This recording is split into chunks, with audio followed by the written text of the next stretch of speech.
Ladies and gentlemen, welcome to episode 2 of the House of Hammers with myself, Aaron Babicz, and Christopher Okoye. We're excited to be here today.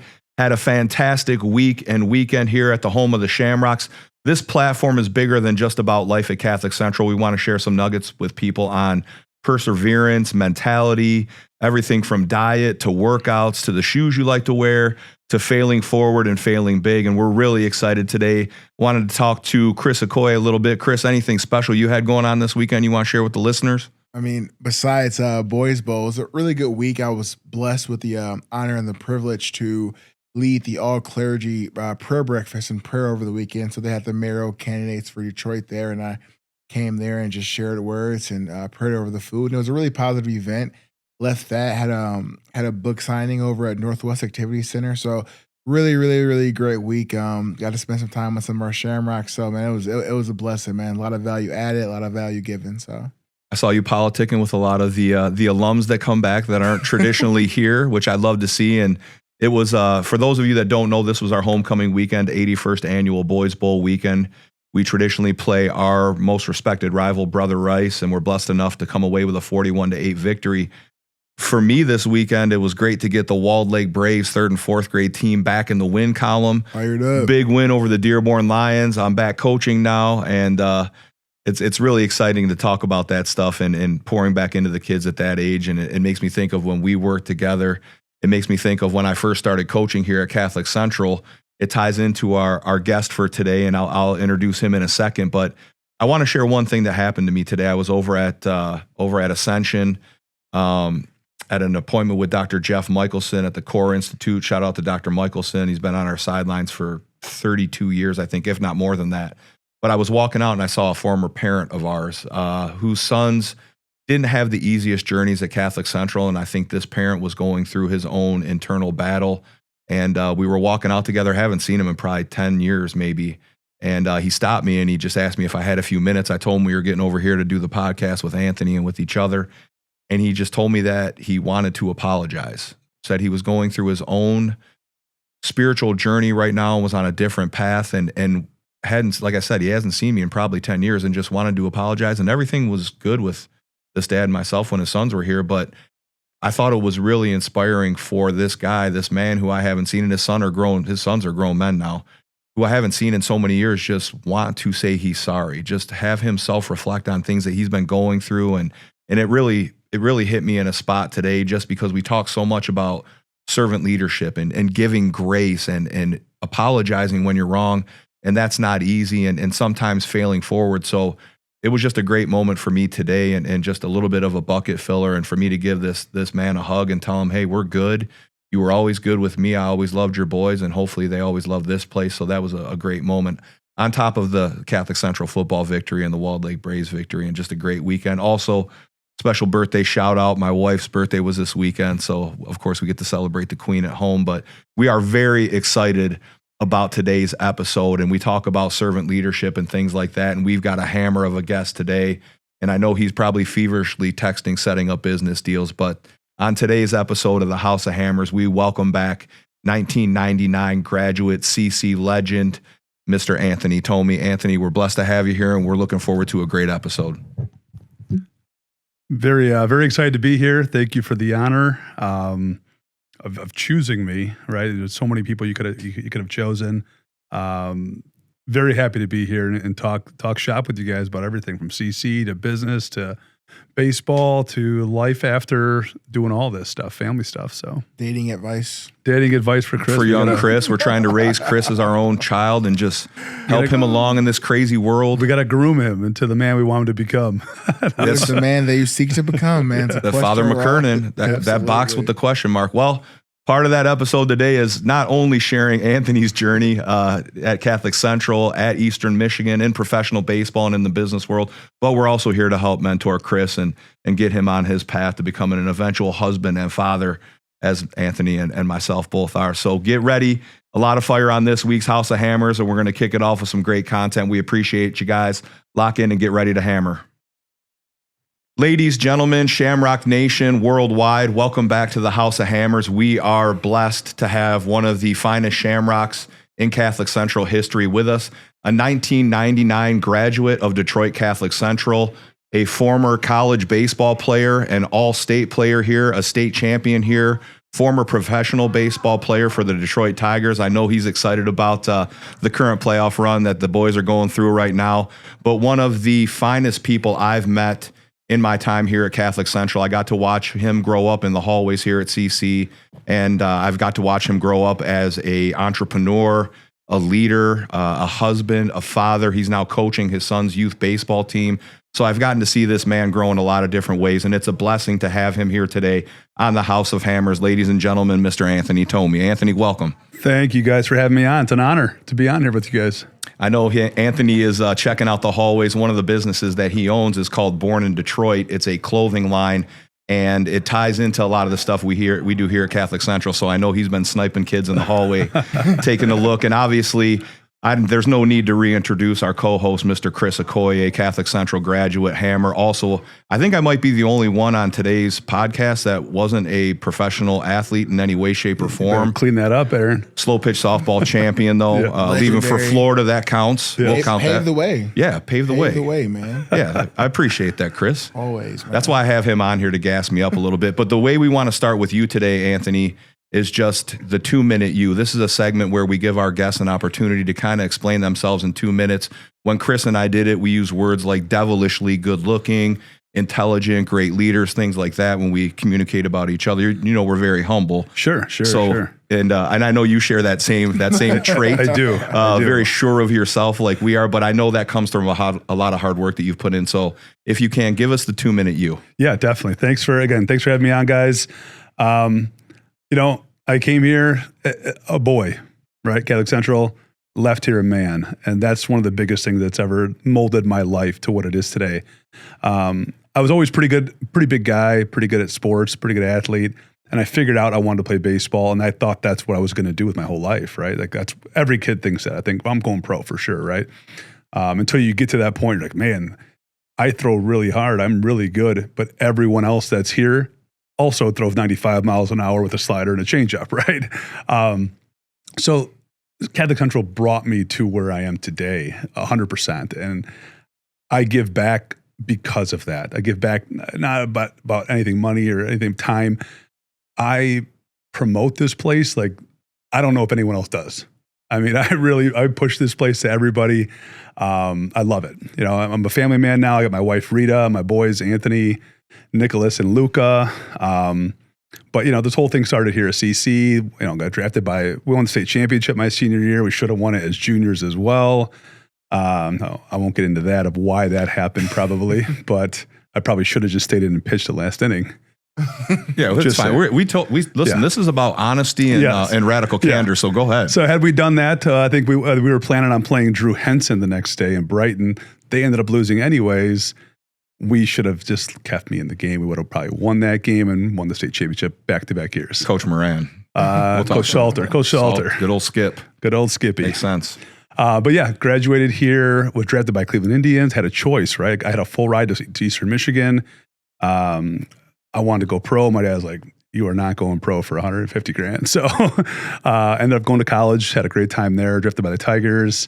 When I did that, my dad's like, let's do something. I said, like, what? He's like, well, we're Lebanese, right? Typical Arabs, and let's go get a gas station. I'm like, we are not doing a gas station, dude. Nothing 24 hours, not making this happen. He's like, okay, how about like Subway? I said, listen, I used to eat Jimmy John's when I went to U of M or MSU, go visit everybody up there. Let's do that. And we were the first ones to bring it to the suburbs. And so we built our first store in 2003 in Novi, and 22 years later, we got 50 of them. So kind of a cool little deal. And never did I think, man, I'm going to hopefully make sandwiches the rest of my life, but I love it. It's a great opportunity for my family, for my entire family. This thing feeds 4 or 5 families, and it's a great, great business for us. And then, we kept building on that stuff. Got married at some point in my life. I'm like, I'm 34. I might as well just get this done here. And met Rita, who's also related to fellow Shamrocks as well. Jonah, the whole name. So kind of a cool deal. And then we're both old. We're like, we got to make kids immediately. Boom, knocked out 3 in a row, and all boys, of course. You thought 34 was old at the time and it was time to settle down. I waited till I was 39, 40 to have our first kid. You guys make me feel so good about my decisions. What we're trying to do is get you to grow up a little bit. I appreciate it. Turn the page, Chris. Time waits for no man. Neither does greatness. I mean, it's time. Right. You got it. Don't cut it. Your wife is waiting for you, man. She's waiting for you. Don't end your life right now. Keep it going, man. Absolutely. Keep it going. Now, Coach, be fruitful. Coach Sassante does refer to girlfriends and the ladies as dream killers. We do not support that. On the House of Hammers podcast, we have a lot of love for the ladies, and obviously I'm married as well with 2 beautiful kids. But we'll help Chris get there. Yeah, we'll get him. We'll set him up. My wife is the number 1 set up person in America. She'll either get you a wife or make you a baby. She's Added a baby bonus. pusher. She's a baby pusher. There you go. Yeah. But yeah, definitely. So that's kind of my whole thing now. I'm a family man now, just making businesses, trying to create more opportunities for my family, for my employees. I love my employees. These guys work their butts off for me. They die for anything I say and do. Whatever I say is gold to them. And I owe it to them to also keep building. And that's why I keep doing it. Everyone's like, what are you doing, man? Why do you keep buying all these businesses? Why do you keep growing Jimmy John's, growing Born in Detroit, all this? I'm like, I'm not some angel and saying I don't do this for money for my family and legacy, right? But I do it for them as well. I want them to understand that this is not the ceiling for them, right? They have opportunity to keep growing and keep getting bigger with all the businesses we're bringing to the table. And you have to diversify in life, right? God forbid something happens, an E. coli breakout at Jimmy John's, and you saw what happened at Chipotle a few years ago, right? They tanked immediately. So I just got to be smart about it and be prepared, and that's what I've been doing. So I've just been busting it, just trying to make different businesses work and different groups of people, and starting to branch out a little bit, much I can. When you talk about starting a lot of different businesses and diversifying, when you were a student athlete, like you said, you thought you were going to grow up and be a baseball player. So you end up going to Eastern Michigan. That pans out great for you. You get drafted by the Tigers. Yep. Starts to pan out pretty good for you. You get as high as AAA, yes? Yeah. So you feel like you're on that path, and then all of a sudden you have to make a decision to where, all right, do I keep going with this baseball path? Because I think you had another opportunity with another team. Yep. And it was kind of your choice to either, and I know your dad was part of it too, saying, hey, listen, you can either go continue this dream, play with the Dodgers, or we can start this business and this venture together, which obviously has turned into the Tomey Group now. Yeah. How tough was it for you to have that conversation with yourself and to understand, all right, I'm done playing the game I love. It's time to not necessarily grow up a little bit, but just take a different path? It was a very, very tough decision, right? You talk to all the veteran guys that you're around. You hear the guys in the big leagues. I'm in big league camp, right? Talking to these guys. Never leave. Make them take that uniform off of you, right? Stay with every opportunity you're given. You only have this much time to do this, right? So I'm playing. I'm doing well, right? I had a 1.9 ERA. Led the league in appearances. I'm right there. I actually get a call from Jimmy Leland and from Coach Jones, the pitching coach, and they're like, we're bringing you up. I was in Dubs. I was in AA. I'm like, let's go. 5 minutes later, they call back and they say, I'm sorry, man. Dombrowski only wants 95 to 100 out of the bullpen. I said, I thought the point of this was to get people out. And that's what I do. And they're like, yeah, you're right. We want you. We had you in spring training. We wanted you here. Dombrowski vetoed it. They brought up another kid, Freddie Dolce, throwing 97, 98. Goes up there, just gets smoked, obviously, because it's all he has. Straight 97-mile fastball. So at that point, I was like, man, I'm in AAA, playing well. And my dad's like, listen, we have 4 stores, building number 5. We're doing well. We're good. If you don't retire, we're good with these 5 Jimmy Johns. And I was like, okay, I'm going to blow this thing up. And it's tough. It's, I don't want to say I failed, but yeah, I failed. I didn't get to the goal, right? The goal was the big leagues. I didn't get there. And that's the first time I've ever really failed. I've been pretty, knock on wood, and thank God I've been super successful in my life and been able to achieve everything. Like I was the first, junior president here of Catholic Central. I was, student council president my senior year. I said, I'm going to get drafted.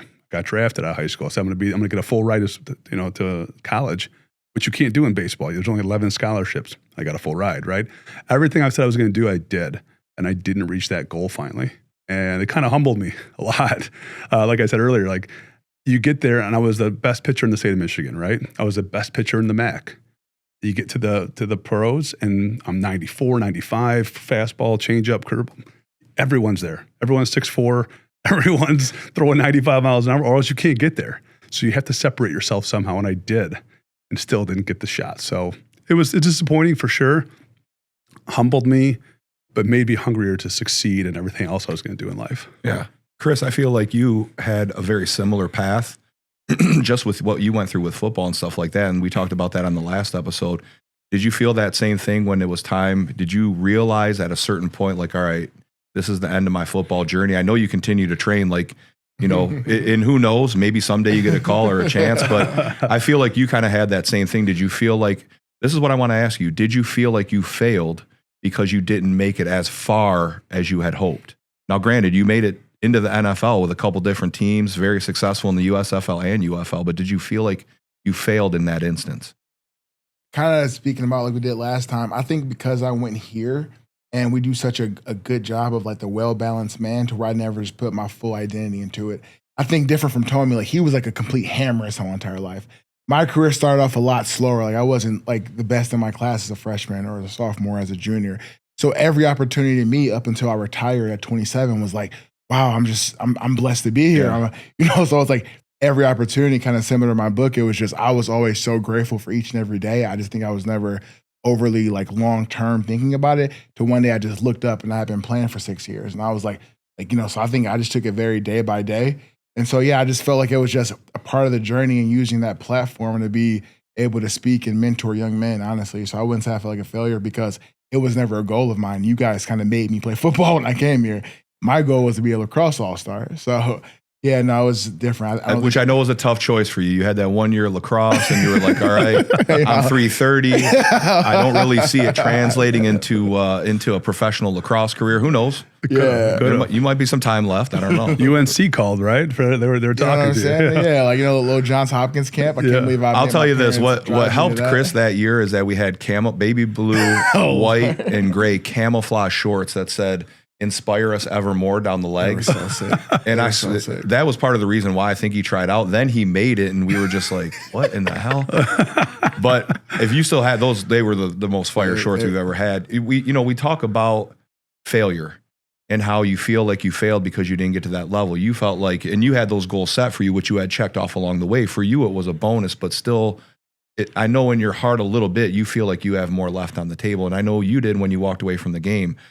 For me, completely different. I tried to go to all the tryouts and all this stuff and was either too short, stuff like that. So I tried to pour myself back into this place, into coaching. And now that you're coaching, the thing I find, and I'm coaching football now for my 3rd and 4th graders, is trying to find that balance. You're trying to blow up all these businesses. You've got the Big 3 team. I know you're involved with the Amps now. You've got Mile Vodka. You've got the property and the resort that you guys have. You've got obviously the Jimmy John's locations. The full Tomey Group as a whole, like you said, continuously innovating. How do you find time to balance not only your own mental health, but making sure you're the rock of your family and finding that balance with them as well, doing all this other stuff? That's a most important thing I can do, right?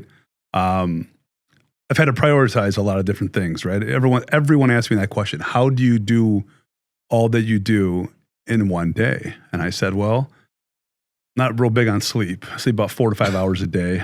I sleep between 11 and midnight. I'm up at 5 every morning. I have that 1 hour and 15 minutes to go to the gym every morning at 5:30 in the morning. That's all I have.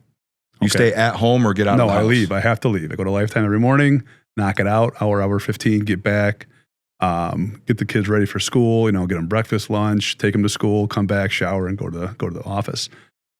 You have to cut things out, right?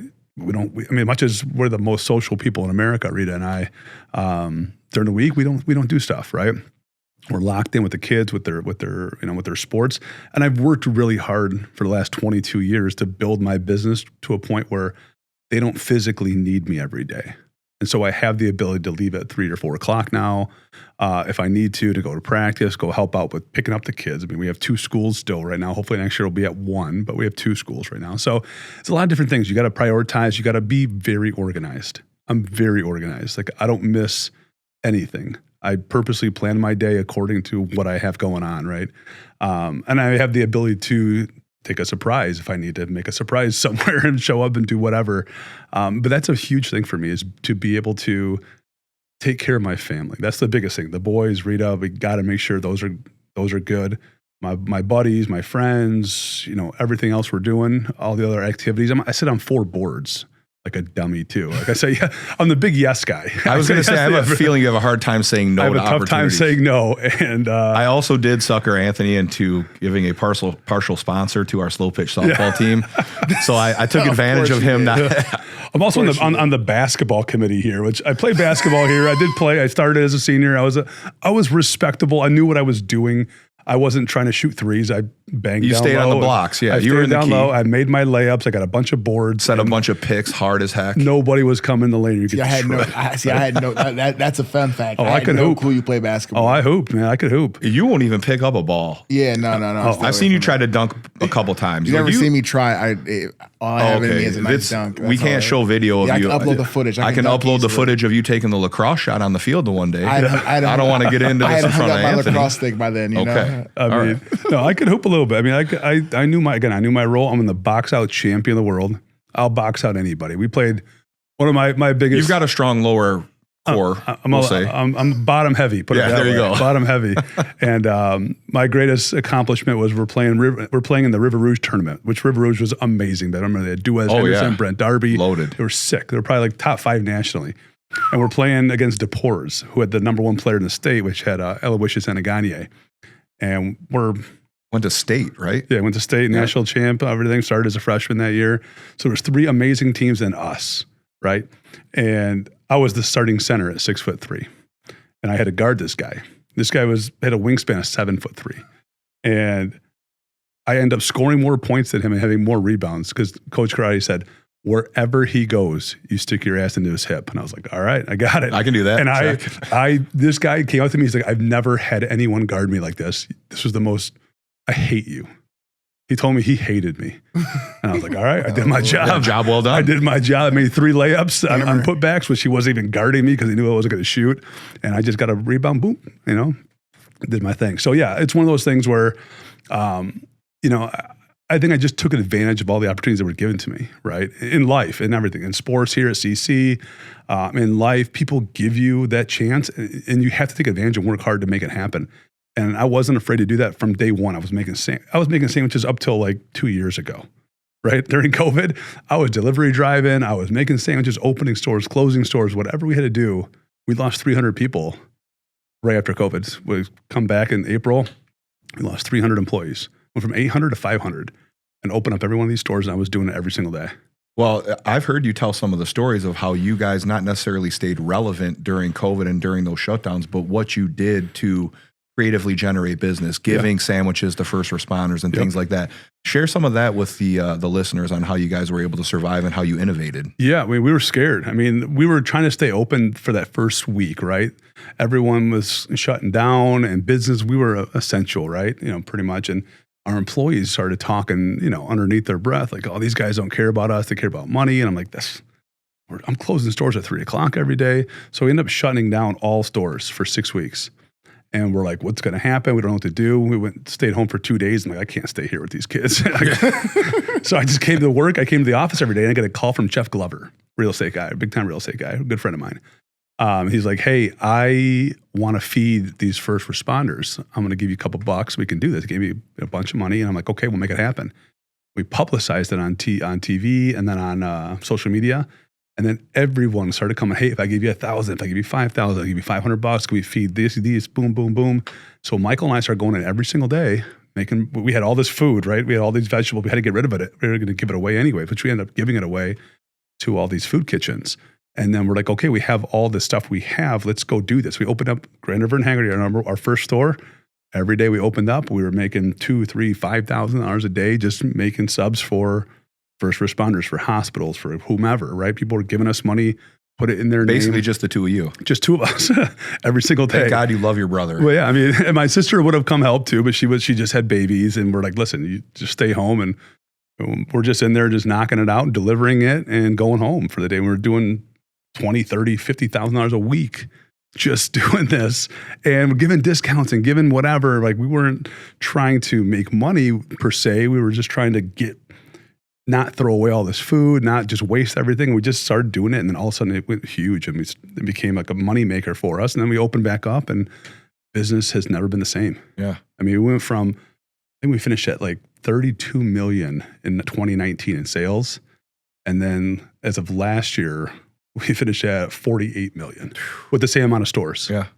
Nothing, we didn't add one. We've added 2 stores since, but still, that's a pretty big jump in how that we establish ourselves as the go-to place. You need catering, boom. You need this, boom. And it's all through connections. And that's what my whole life has become, is I'm very well connected. And that's what's really carried me to the next level. I will say this, and this is a quick plug for Jimmy John's. We call them for everything. And I'm traditionally, Anthony said that his key to balance is being highly organized. I think that might be why I struggle so much, because I have a great athletic coordinator down on our end of the building, Jessica Foster, who helps keep my CC life organized. And then obviously my real boss at home, my wife, Lauren, who it's for me, it's like, you have to be here at this time or this time. So that's where my structure and discipline come from. You talked about getting in the trenches with your workers and making sandwiches when you guys first started out. Mm-hmm. You jumped to COVID. It's you and Michael making sandwiches together. Do you think that trench warfare / blue collar mentality of you rolling your sleeves up and getting in there with employees is why they're so loyal to you and why they'll run through a wall for you? 100%. Like, I would never want to be the boss of people that I don't know what's going on. I'd be like, hey, we need to lower the cost. I don't know how to do it though. Doesn't make sense to me. I need to be able to say, this is why you're doing this. I need you to do it this way because of X, Y, and Z, right? If I don't know my business inside and out, then I can't help and I can't lead these other people, right? It just doesn't make sense to me, to what we're doing. So I love being involved, love being in there with the kids. I love getting to know them, right? Like, for whatever reason, I'm not like some celebrity or anything like this, right? But the kids are like, they're scared, right? I'm a big, strong, loud, bald guy, right? They're very scared. And so when I walk in, I'm like, hey, how you doing? I'm Anthony, the owner. They immediately freeze up. So I start talking, hey, man, where do you go to school? What do you do? What do you got this? And they love it. They're just like, oh, this guy's a real dude, right? Like he's cool. And so you get that rapport with the kids and they want to work for you, right? And then you come through. And this is my biggest thing in life. In business and in life. Whatever I tell you will happen. I will never tell you something I can't come through with. And that's like a huge thing for all my employees. You can ask any one of them. My number one guy's in there 22 years or 20 years with me. Anything I've ever told them has come through. So I can't promise you. If I can't promise it to you, I won't tell you. And that's that's me. That's my name. That's my handshake. We're good with this. Yeah. It's going to happen. And it has. So that's a big thing is the rapport you have with your people. I mean, to have 700 employees, I'll never get to know all of them perfectly, but if I can get to know most of these kids and they're at that same level, they're going to stay with me. So you two are very similar with the physical command that you guys have when you walk into a room. Before I got skinny for some strange reason, I used to think I could do the same thing, but it is interesting though, if you experience a level of success and you work hard with people for some reason look at you like you're a bigger deal than you really are. And I know you're very humble. We like to talk a lot of smack, the three of us especially. That's what our brotherhood is built on. That's all we do. I mean, we had a debate last week on whether or not you could call it milk chocolate or chocolate milk. And I mean, this has been a week long, which we there is a difference. I can tell you there's a difference. We've decided that there's different things that, look at Chris. He's like, let me grab this microphone. We've come to a mutual understanding of it, which is good. But I think when you put yourself out there like that, and you're willing to work with people, it puts a little bit of a target on you and some pressure on you to stay humble and to be grateful. And Chris, you we talked about your book last time about gratitude. Is what, and I'm not giving the title of the book, but it's books about gratitude. His first one was about gratitude and just being so thankful to wake up every morning and serve. And Chris, I've seen it with you here with our kids, and Anthony touched on the same thing. One thing you're great at is getting on the same level with the kids, not necessarily mentally, but meeting them where they are. Absolutely. Do you feel like you were able to build that armor through your relationships during your high school career, during your professional career? I know you go out and speak now as well, much like Anthony does, and you're on podcasts and things like that. Do you feel like you were able to build that armor just through your life experiences and relationships? 1,000%. I think one thing that we've all learned from sports is anything that you want to be good or great at, it takes reps, whether that's for you guys being a husband or for me being a mentor or you're a coach or you're a teacher or you want to practice kind candor. Everything takes reps. And one of the things that you learn when you reach the heights of sports is the amount of time it takes to be great at something. People say, what's the biggest lesson you learn about making it to the league? It's you learn, just like Tomey spoke about earlier, it takes so much to become great at something. And once you realize that and you're able to deploy that same level of energy and reallocate that all throughout your life, you notice that you become better at things, right? And that everything just comes down to reps. Like, I don't necessarily believe that anything just falls out of the sky. Anything that you work at, anything that you practice at, you're going to become better at. And it's the same way with relating to people and building relationships. The more you work at it, the more people you go, hey, how's it going? I think one thing you do a great job of saying is just ask someone, how's your day going? Right? Like let them empty their bucket a little bit, fill their bucket up. You know, how's the family? Hey, did you get home safely last night? Is everything going okay? How's your energy?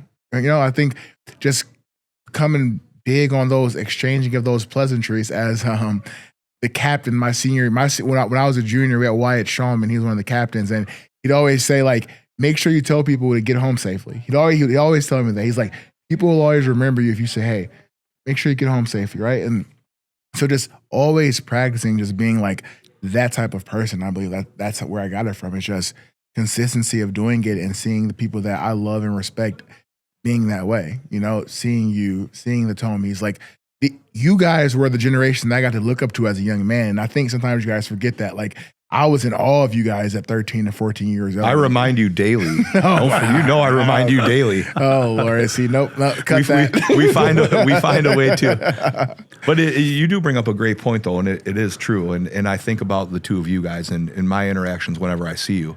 Whenever I see Chris, it's always love. And we've disagreed on things in the past, and we've gone through wars, our own little battles together, but we come out stronger. And every time I see you, every time I see your dad, every time I see Michael, it's the same thing every single time. And I think it's part of the way that you were raised, but I feel like you guys have always led with love. And granted, yes, I got to coach Michael a little bit and plant foot and rear end on him. You guys were seniors my first year when I came here to coach, and it was I would say it was a warm welcome from your senior class. I'm sure. Yeah, they tore me apart right away. I was still 290. It was like I was just coming back as a freshman again. But you know, I think you guys have always led with love, and I think at the forefront of every business you've started, you know, you love your people. Where do you get that from? I mean, that's from our parents. I mean, my parents are everything in my life. I mean, without my parents, I would be nobody, literally nothing. And my dad's story is insane. He came here at 25 years old with literally $25 of money in his pocket, didn't speak English, got to Detroit somehow and put himself through school as a busboy at London Chop House without speaking English. Like, how, that's like stupid, right? It doesn't make sense. Just working. And just worked and got it done, made it happen. No excuses. So whatever I do in life can never compare to that, right? Just can't. And, you know, and I just have nothing but respect for my parents of what they did. My mom was nothing but love. You can't come to my mom's house and not eat 3 helpings. It's just, she will force it on you. Man. Like, I didn't get this skinny by not. Is this an unofficial invite? This is anytime. We're my mom in. will cook. She's like legit MacGyver. You come home from the bar back in the day. 3 helpings for him. You wouldn't finish it, Chris. I promise you, man. Like, it is the most take that challenge. The dumbest amount of food she would make. And this all is what homemade she did. too. All homemade. That's all she cared about in life. And she obviously, again, she didn't care about health. It was about taste, right? Like, Michael and I did not get this skinny by not crushing food our whole life. But it's just love. Anyone's welcome at my house anytime. My parents' house and now my house. Rita's the same way I am.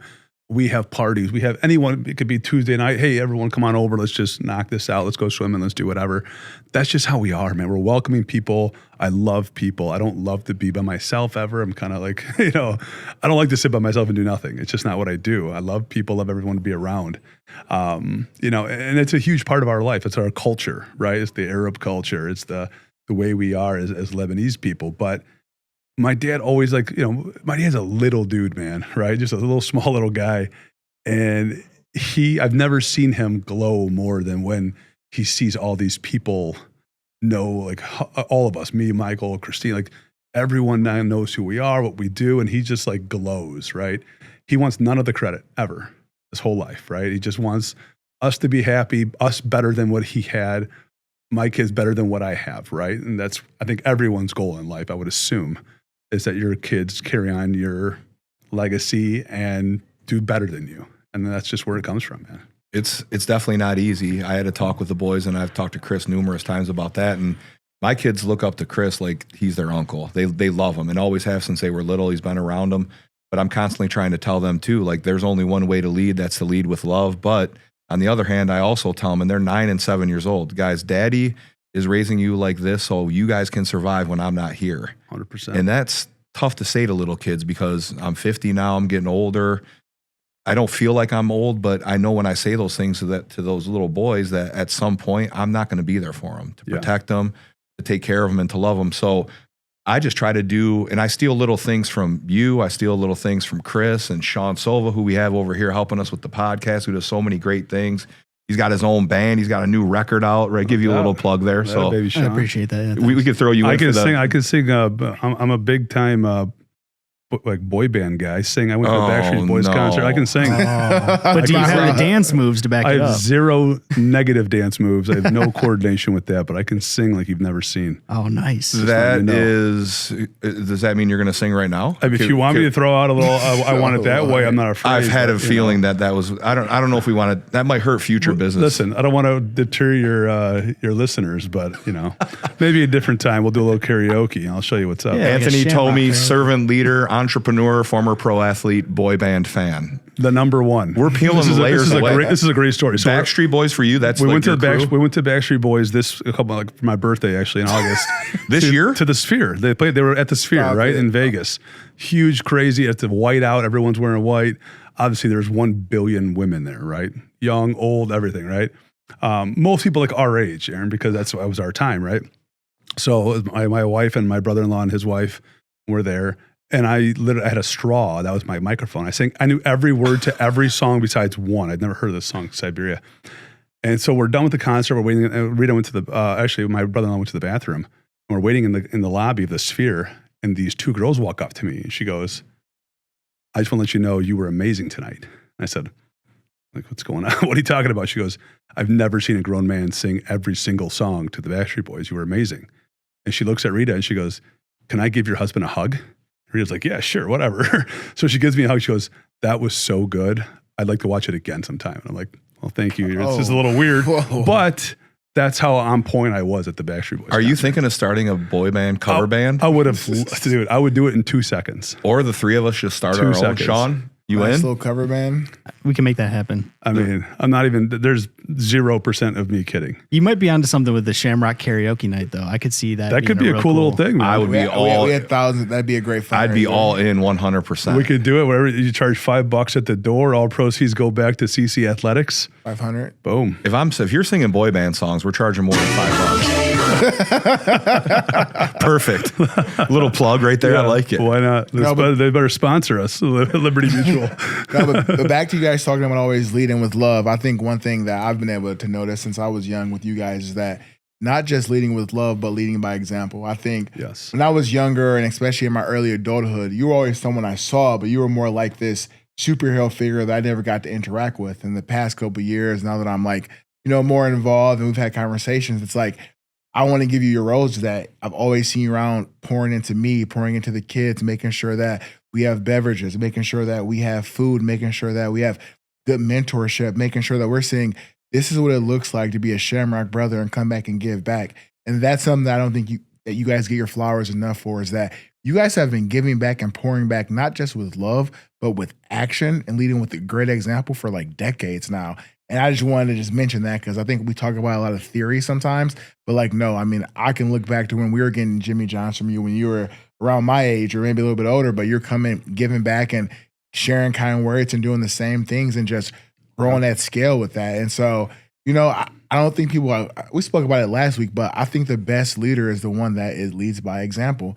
And you guys have been doing it. And that's why I always talk about, you don't magically become good at something. It's those reps. And I've seen about 10,000 reps from both of you guys. And that's something that these kids have to know. Whatever skill set that you want, you have to put in the work, right? Sometimes it transitions from a basketball or a baseball or from a chess club to actual life skills. If you want to be kind, practice being kind.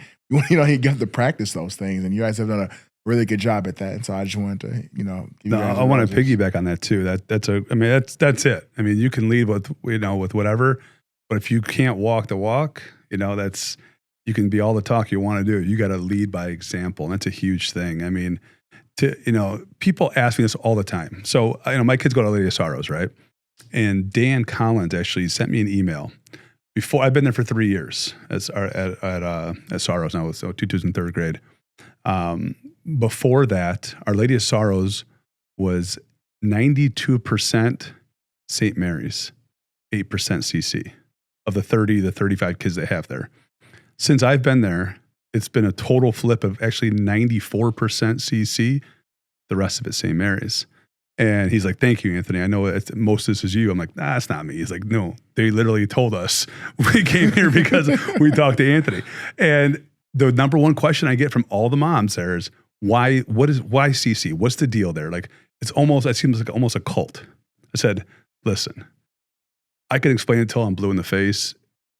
It's the kids, when they go there, they love it. You as parents, I bet you'll love it more than your kids will. And they're like, it's just something special. My best friends are still my best friends from Catholic Central. Not from college, not from pro ball, but I got great friends at both spots, right? My number ones are still here. They're Justin Sasante, Dave Lusky, Brent Zach, Chuck Cash, Casey Rogowski. Like, these are our boys. Like, we cannot see each other for months and nothing happens. It's the same exact thing. It's that brotherhood you build. There's guys I haven't seen in years, and we see them like, it's like nothing happened. We had our 25-year reunion. There was 100 guys showed up to the bar that night, and we all got along like it was, we saw each other yesterday. And that's just something you can't explain, right? No other high schools have that. Even Rice and St. Mary's, UAD, they're great schools. They're the same kids, same family, just in a different area. There's just something different here. And I explained that to them. We have the best facilities. We have the best sports, everything, academics. There's no questions asked. But at the end of the day, it's not about that. It's about the brotherhood you have here, the experiences. Anything I tell anyone this, anything you need in life, I can make one call to CC and they'll have someone there to take care of it for me. And that's just something you can't get. You can't pay money for that. And when I go out and I talk about CC, people like, do you work there? I said, no, I don't. Did you get a kickback? I wish I got a kickback somehow, but no, it's just, I love it. I love the place. I love the people. And I want your son to go there and experience what I experience. And he will become successful because of that. I think one of those. Go ahead, Chris. I think one of the most amazing things about CC that I've noticed, and I really need you guys to also piggyback on it, is that CC is probably the only school where the Hammer alums consistently come back. So you look at like the Mr. Babitz's, the George Tureks, the Nico Palazettis, the Anthony Tomeys, the Justin Sasantes, me, Doug Brzezinski, Mike Martin. I think we're the only school we're the only school where our alum that are successful actively just want to come back. So many other schools where they're booking me to speak, and it's like why aren't your alum coming back to speak? Yeah. We're the only school where it's like you're a Hammer, you went back and you killed it in life. You want to come back here and pour in. No other school is like that. It's like they'll spend 20 years begging an alum to come back to hang their jerseys up in the rafters of the Hall of Fame, and they may see them that one time. This is the only place where the Hammers want to actively come back and pour in and be on the sideline and come to a boys bowl assembly or come to a drive assembly. And it's like these people have other much better things to do, but they want to come here. And that is so rare. You don't see that any place else. That's 100%. I mean, everyone says that. Don't like why most people have an affinity to their college. We have the affinity to our high school. That's weird. It is. It's weird. You can't explain it until you come here. You can't explain that to people. Like, again, they think we're cultish, right? They do. Because no one has that. They don't have that at Rice. They have a little bit here. They have a little bit at the Catholic schools. Public schools don't have that. No. They just don't. Nothing wrong with public schools by any means. They're great people, great places. This is just a different place that people only understand if you go here. And if you're part of the whole thing, or if you're a parent of the kids. I'm telling you, the parents here, they love it. I'm not kidding. Sometimes more than the kids do. They love this place. And it's just, it's special. And I can't explain it other than it's so special that my wife loves it. She doesn't get it. She went to Marion, right? And a lot of, the Chaldean people, they all go to Brother Rice just because they live over there, right? She can't explain. She loves this place. She loves it more than I hear her talking about it to all the other moms, all the kids and all this stuff, but especially the religious aspect of it, which is huge for her. The grotto, the chapel, all the different things we have here, but she loves it now. It's part of her. She knows that this is where they're supposed to be at. And if we lived in Ohio for whatever reason, my kids are going to come here still. It's just the way it has to be. I think a big part of it too is as adults and as parents. And Chris, you're a father figure to so many of these kids, so you're basically a dad. You just don't have to pay for their meals and stuff like that. Smart man. Yeah. You got to. I've been in that role too. You're in the honey hole right now. Immaculate conception. If someone says I have one, I think the thing is that as a parent, you want to see your kid happy and know that they're happy and know they're in a good place. So I think a lot of our parents see that because their kids are feeling it. So that's what I think makes the parents love it. When I met my father-in-law for the first time, he's like, "Oh, you're the athletic director over at CC." I was like, "Yeah, my wife went to Walled Lake Western, played softball at Michigan. My other two sister-in-laws went to Garden City." And so he's like, "Best athletes money can buy." And I kind of laughed and I said, "Well, number one, the guy that lives next door to you, who's the head football coach at Walled Lake Western, his son's the senior captain of our wrestling team. So he obviously sent him to CC for a reason." And then I said, "You do realize if we could literally pay athletes to come be a part of our culture, we wouldn't lose in anything ever, because if you're putting good athletes and good kids into a place like this where the culture is everything and it's built on your roots, not on you trying to win a championship, that's when special things happen. If we could do that, it'd be even crazier than it is now. It'd be a layup every day. But right? I think that work in taking those kids and those unfinished products and some of those kids that might not be where they want to be and helping them realize who they can be, that's what makes this place so special. And you never stop doing it. When you come back, I see you coach kids up if you go out to baseball. I see you talking, not just because you love the staff and you know all those guys, but you love the program and what that game meant to you, and on a bigger level, what Catholic Central meant to you. What do you think the biggest thing you got from this place was that you were able to carry with you to throughout the rest of your life? I think it's the way that we could build relationships. And obviously for me, sports is a huge part of my life. But CC is so much more than that. And that's why I try and tell all the parents, especially, because a lot of the people are like, "Well, my kid's not athletic." I go, "That's fine. CC is not about that." We have a great religious aspect. Our academics are second to none. We have a robotics program. We're the number one quiz bowl team in the nation. We have so many different things here. It's the relationships you build, right? Life is not about what you know. It's about who you know, right? I want every kid to go to college. I do. I think it's an important thing. Not because you're learning one thing. There's not one thing I can tell you that I learned in college. But I learned how to be a man. Coming from here, I learned that college academically was much easier than Catholic Central was. And I learned that when I played pro ball, there's the college guys, there's the high school guys, right? The high school guys didn't have that they don't know how to build relationships. They don't know how to speak to people. They don't know how to speak to the media. They don't know how to speak to girls. They don't know how to do a lot of different things. CC taught me that beforehand. And when I tell people why they come here, it's not about, yes, we get a lot of accolades for our sports. Don't get me wrong, and well-deserved. But we have way more accolades for our academics, right? We do. We have the most national merit kids. We have kids going to Ivy League schools, doing great things. And then they return as successful alumni. And that's why we're so successful. It's about the alumni base here and about the kids, right? We don't have what we have because of everyone's going pro, because we're not. Well, we were the Division II kings for a long time, right? Everyone here you want that kid that from CC because he's going to work his butt off. He's going to do everything you tell him to do. But we were undersized. We weren't fast enough. We were whatever the case was, right? We're not going to go, you're going to have 7 guys go from Cass Tech to a D1 school. We can't get 1 guy from here go to a D1 school, right? For a long time, that was the case. And so it's just about more than sports. And people are really understanding that. It's not just a sports school. That's not what we are. We're way more than that.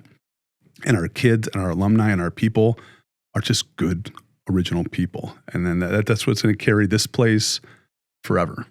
It really will. I think the biggest thing you said and the main takeaway that I want to kind of tie this whole thing together and wrap a little bow on it with is you can't talk the talk unless you walk the walk. The phrase that Chris, myself, Sean, and a lot of people here use is don't talk about it, be about it. Be about it. Yep. You can talk to me till you're blue in the face about all this great stuff you want to do, all this engagement, this relationship building, roots, not fruits. And I repeatedly say it here because we are the kings of clothing and gear and branding. And we will come up with, Anthony did the Boys Bowl shirt this year, which was absolutely phenomenal. Probably the greatest shirt we've done. Beat Brother Rice 41-8. I want to throw that out there. 82-8 over the last 2 Boys Bowls against them. So we went on a little bit of a run, obviously because of the shirt this year. That was the rallying. 100%. They're like, that Boys Bowl shirt is so fire. We got to come out and play like we're on fire. We had the last shirt before too, with the last 2. The DLSL one, yeah. No, the one before that, the Rice one with the skeleton, remember? Oh, that's right. Was that the first one we did? The first one we did, beat Rice with the skeleton in the robe. It looked awesome too. So we're that's undefeated. Let's put it that way. We'll take that. Yeah. But that's the thing. We can come up with all these things, and we've got where tradition meets excellence, and the magic is in believing, and even the motto, teach me goodness, discipline, and knowledge, which comes from the Bible. You can print all this stuff, hang all these posters, build all these beautiful buildings, but unless you have the right people that are going to love your kids and pour back into them, and hopefully your kids pour back into them, that's when you create something special. And that's what I feel like this place is. We've had multiple other locations in Detroit. You and I both went to the Redford location. Beautiful school. It was.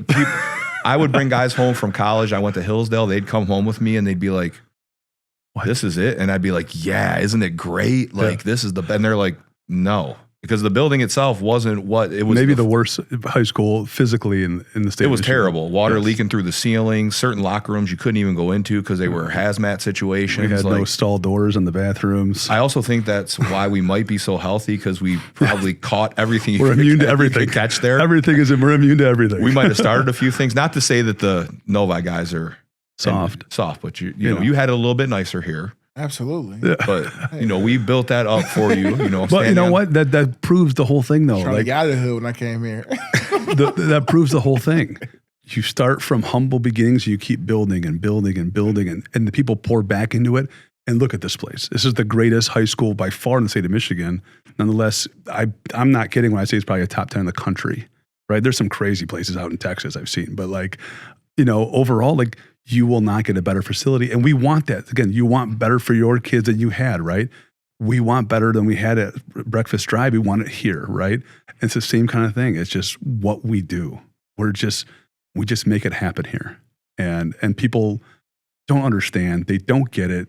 There's a lot of jealousy, a lot of hatred towards CC and all the different things that we do from people that are not part of the program and part of the whole atmosphere here. And I just think that they just don't know any better. If they came here, they'd be like, I love this place.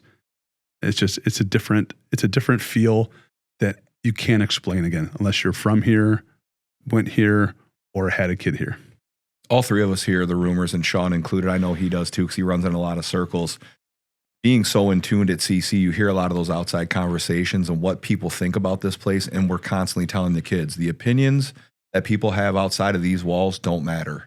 Because unless they've stepped foot inside this place or talked to a kid that went here, they won't know what it's really about.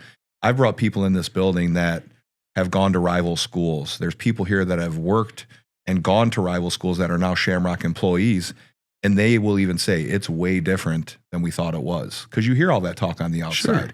Sure. People think we're just down here ramming our heads into lockers with a bunch of athletes, but you also have one of the best bands in the area. Like you said, the academic team has the most state championships out of any team here at CC. Yeah. You add in DECA, which is a great program. You add in robotics. You add in, being able to leave here with your pilot's license. National esports champions as well. National esports champions. Coach Chris, shout out. I know that was after you joined the staff. We're looking for another one. But that's the thing. You see people like Chris, who's not a video game guy, didn't know a stitch about video games, and all of a sudden in a meeting with Syracuse, he's like, "Yeah, I'm esports assistant coach." I was like, I'm like, what game do you play? Did you make your own shirt? Is that how you got the title or what? He's very, I will say this, Chris is very resourceful. He takes advantage of every opportunity, which is why I love him so much, because everywhere we go, no matter what it is, I'll always see him making sure he gets a touch with said person. If it's seeing another speaker, if it's somebody like you, but that's why I love running with him, is because I'm the same way. But I was surprised to see him jump into that, but that's the thing.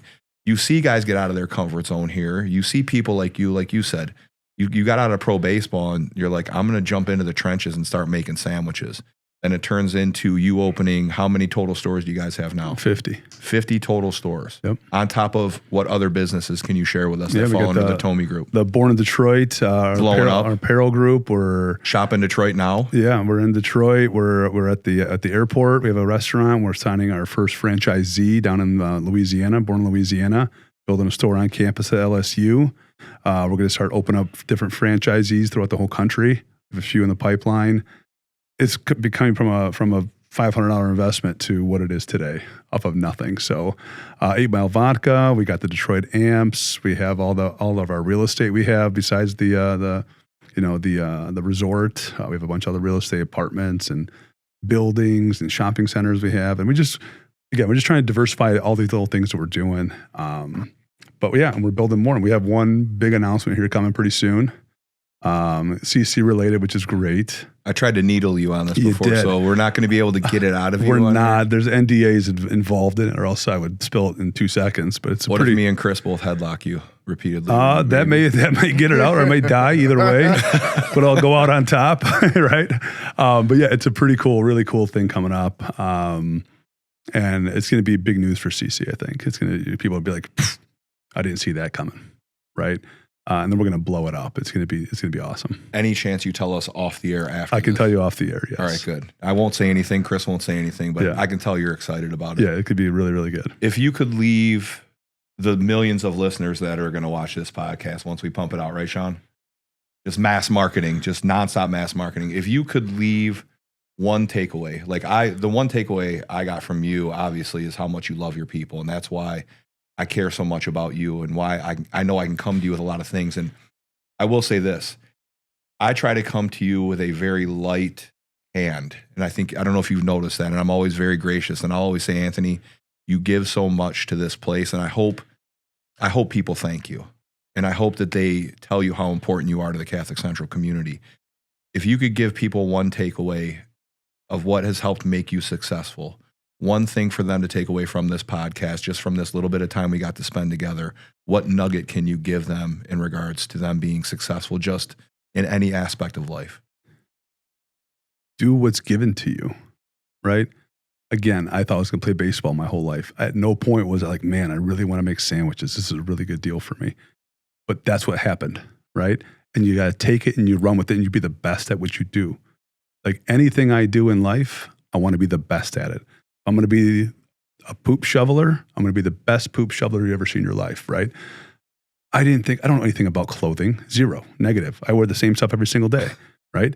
I made a clothing brand. Why? I don't know. It happened. We made it work. I don't drink vodka. I really don't. I drink when it's there. I have a vodka company. Why? Because it popped up and made sense. We made it happen, right? And I worked very hard to get there. Same thing with everything you do. Anything you're given in life, take that opportunity and run with it. Be the best at it. Work so hard that no one can ever be like, man, how did that guy get there? Work your butt off. There's nothing else in life.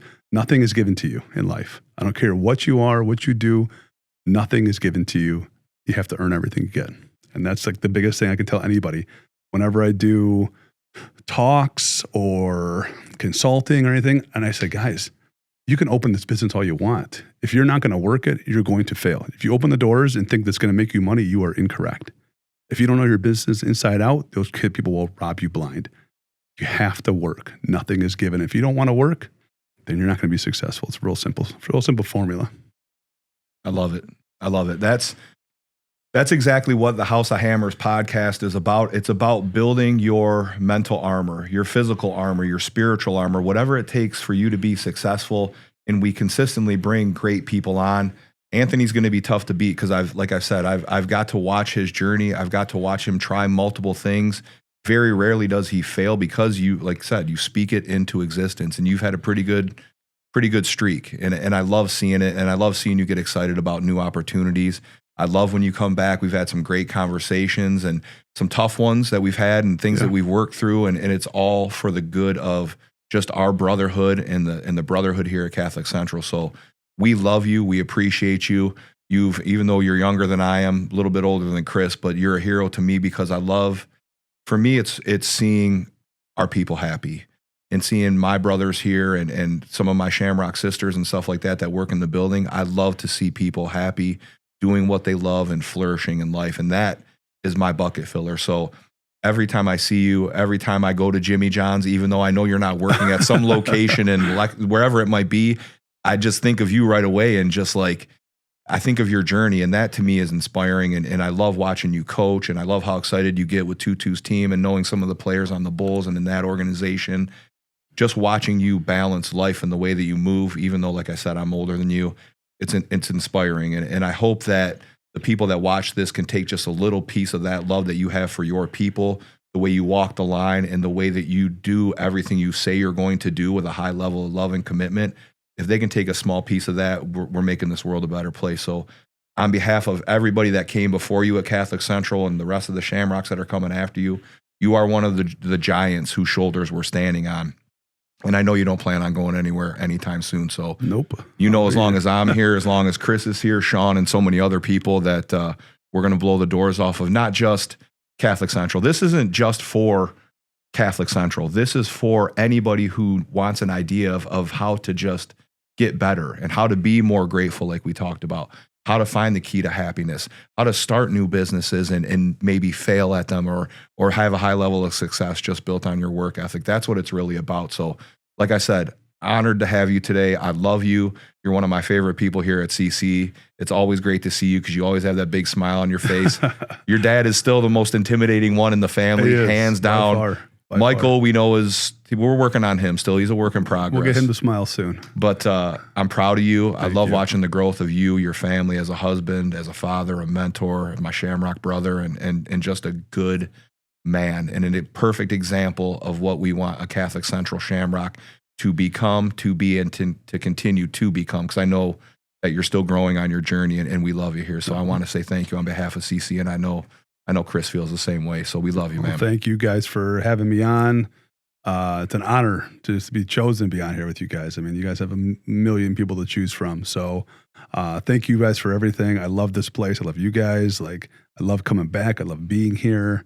My kids love being here. My life loves being here. And it's not something you can pay for, right? I would pay to have all my family be happy at somewhere, to go somewhere and be happy all the time. They come here and they love this place. Everything about it, every inch of this place, every game, every event we come to, they love it. And that's worth gold to me, right? Besides me loving it, to have my family love it as much as I do is something you couldn't ask for anything more than that. So appreciate everything this school has given me, every opportunity this school has given me, and I will continue to give everything I have back to this place to make it as special as we can make it. That's like we keep saying, the House of Hammers is built for people who want to get better, who want to build their armor. That's what it's all about. We're here to love. We're here to serve. We're here to preach goodness, discipline, and knowledge, not just in the hallways here at Catholic Central, but in everything that we do. If we can take a small piece of what we learn and preach every day here at this place and spill it out into society, then we're doing the right thing. So this wraps up episode 2 of the House of Hammers. The first one we were able to kick off with our introduction of our co-host, Mr. Christopher Okoye. And I think we blew the doors off of another episode here with CC graduate and Eastern Michigan alum, former Detroit Tiger, just servant leader, owns 25 different businesses, Anthony Tomey. So we love you. We want to sharpen more iron with you. Keep going out there and being great. Remember, Jesus washed his disciples' feet. Whose feet are you washing? Go be a hammer. Go be great. Thank you guys again.